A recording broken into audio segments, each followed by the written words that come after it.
AIMPLB president, meanwhile, has urged Chandrababu Naidu and Nitish Kumar to oppose the Waqf Amendment Bill, citing threats to secularism and religious liberty. He appealed to the Telangana Chief Minister Revanth Reddy as well to pass a resolution against the bill in the State Assembly. So, Pinky, while many have come out in support of the amendments, the AIMPLB has now continued to oppose not just the amendments, but has also now urged Chandrababu Naidu as well as Nitish Kumar to oppose it. And look at the charge that they are making. They claim yet again that this is a threat to secularism, to religious liberty.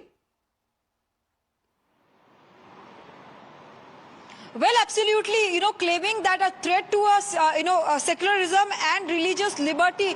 The All India Muslim Personal Law Board President, Maulana Khalid Saifullah Rahmani has in fact asked Chandrababu Naidu and Nitish Kumar to reconsider their stand as far as Waqf Amendment Bill is concerned, and in fact to vote and oppose this particular amendment bill, calling it against secularism and constitution. So clearly, they have in fact asked the allies of BJP on the second hand, clearly requesting the Telangana Chief Minister Revanth Reddy to bring a resolution on this Waqf Amendment Bill so that this is not considered in Telangana. So these are the claims that the All India Muslim Personal Law Board has considered, and in fact have been urging the Chief Minister as well and also the allies of BJP to reconsider their stand as far as the Waqf Amendment Bill is concerned, calling it as anti-secular and also against the religious liberty. Back to you.